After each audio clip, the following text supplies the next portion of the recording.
La Belgique ne ferme plus la porte au nucléaire. C'est désormais officiel. Après la modification de la loi de 2003 qui met fin au principe de sortie de l'atome. C'était un moment historique et clair pour le mix énergétique de la Belgique. Et c'est le sujet du Café sans filtre de ce vendredi matin. Bonjour Maxime Binet. Bonjour Emmanuel. Oui, c'est le plus facile qui vient d'être fait. Le choix du nucléaire dans notre mix énergétique futur. Reste à savoir maintenant quelle sera la stratégie de la Belgique, avec quel investissement, avec quel partenaire également. La tâche est titanesque. Bonjour Serge Doby. Bonjour. Vous êtes le patron du Forum nucléaire. Serge Doby, faire le pari du nucléaire, reste-t-il un pari hasardeux ? Absolument pas hasardeux, parce que rien n'est laissé au hasard au niveau du nucléaire. Ce sont des choses qui se calculent depuis bien longtemps.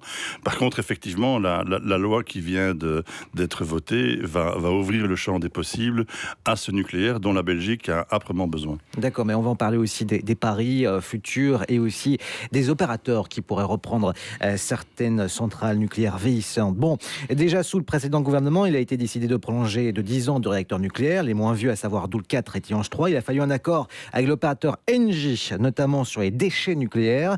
Serge Doby, est-on sûr que notre mix énergétique nous permettra d'avoir assez d'énergie pour passer les hivers prochains ? Alors ça, on ne peut pas rattraper 20 ans de retard, puisque pendant 20 ans, il n'y a pas de décisions qui ont été prises. Et donc, on ne peut pas rattraper 20 ans de retard en quelques mois. Donc, on va mettre tout ce qui sera possible pour pouvoir subvenir à ces besoins. C'est clair que, je ne suis pas d'un naturel anxieux, mais c'est clair que l'hiver prochain risque d'être, s'il est rude, risque d'être plus compliqué que les autres. Est-ce que ça veut dire qu'il n'y a pas de solution ? Non, on va plus être dépendant des autres pays, et ce sera ça la solution. Donc un plan de délestage est possible alors ? Un plan de délestage est toujours possible. La Belgique est terriblement interconnectée, davantage que l'Espagne, c'est une grande chance pour nous.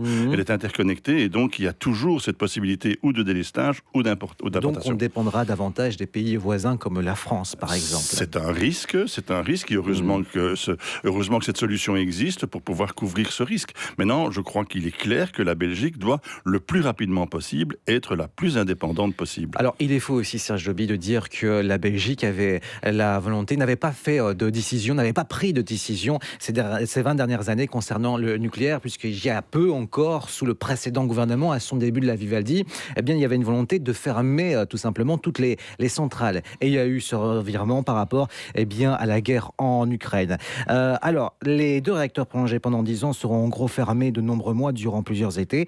Cette prolongation signée avec Engie ne coûte-t-elle pas trop cher à la Belgique ? Alors ça, je dirais que c'est à la Belgique à répondre à cette question-là. Parce que c'est une prolongation de 10 ans de ces 2 réacteurs. C'est clair, mais c'est une prolongation de 10 ans qui s'est opérée après qu'il y ait une loi de sortie de 2003 qui maintenant n'est plus, mais qui à l'époque était le cas.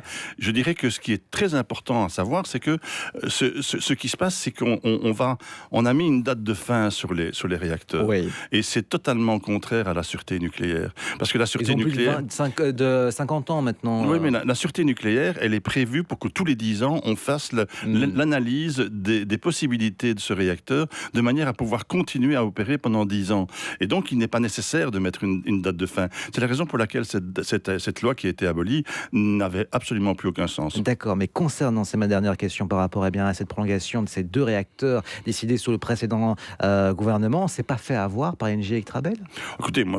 L'État ne s'est pas fait avoir ? Moi, j'étais pas dans les négociations, donc je peux pas vous dire si on s'est fait avoir ou on s'est pas fait avoir. Je crois qu'il y a des personnes qui ont négocié avec les moyens qu'ils avaient et qu'il y a une solution qui a été sortie. Le gouvernement fait le pari du nucléaire, on parle cette fois-ci de l'Arizona, du vieux et du neuf. Débutons par les réacteurs déjà existants. On parle potentiellement de 4 réacteurs qui devraient être remis à neuf. Serge Doby, quels sont ces réacteurs ? Alors, ce sont les réacteurs de Tihange 3 et de Doel 4, comme vous le savez. Et je crois que derrière ça, il faudra relancer tous les réacteurs possibles, s'ils sont arrêtés, et pour le plus longtemps possible, puisqu'on vient de dire qu'il était important que nous soyons le plus indépendants possible. Mais il y a 2 réacteurs, 2,5 réacteurs qui sont en phase de démantèlement. Cette phase de démantèlement va-t-elle trop loin ? Est-ce que c'est possible maintenant de les redémarrer, ces 2 réacteurs-là ? Alors je crois qu'une phase de démantèlement ne va jamais vraiment trop loin. Le tout est de savoir ce que coûtera la remise en route. Maintenant, le fait de racheter des éléments qui éventuellement ne sont plus, ont été revendus ou ont été démontés, s'il faut les racheter, ça coûtera de toute façon moins cher que de construire un nouveau réacteur.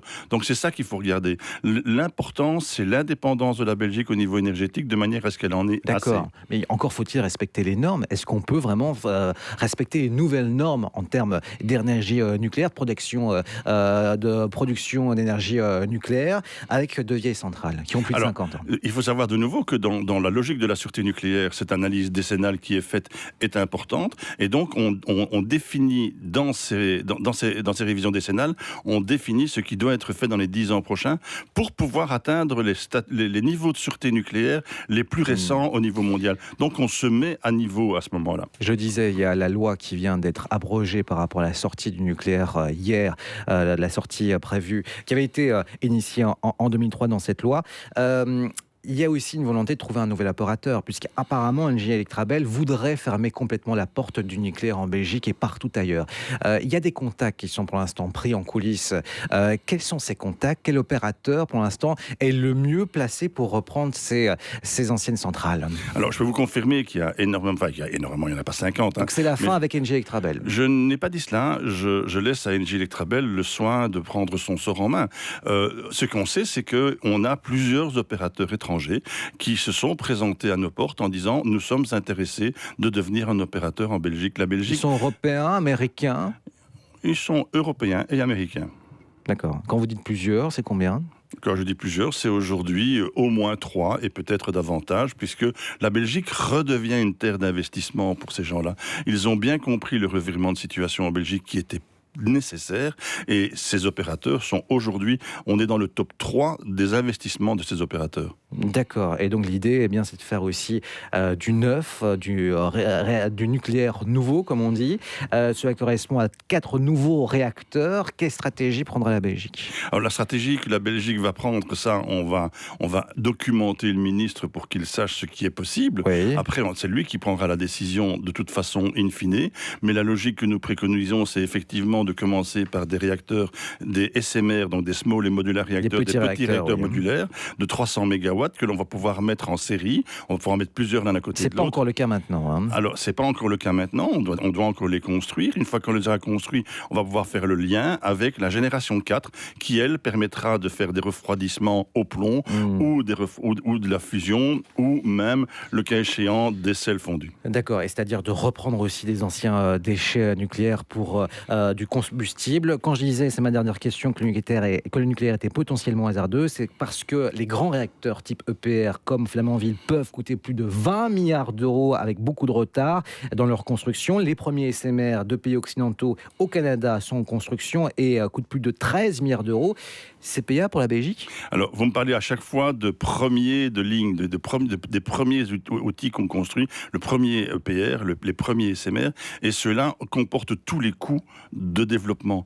Après, quand on passe au deuxième, au troisième, au quatrième, on peut aligner ces développements et foisonner. Donc ça veut dire que les suivants coûtent beaucoup moins cher en termes de développement et absorbent une partie de ce qu'on a payé. Ça coûtera tout de même des milliards. Mais ça coûtera des milliards. La question, c'est qu'est-ce que ça coûtera à la Belgique de ne pas le faire? Que coûtera à la Belgique le manque d'électricité? Merci beaucoup, Serge Doby. C'était votre café sans fil ce matin. Merci beaucoup, messieurs. Bonne journée, il est 7h21.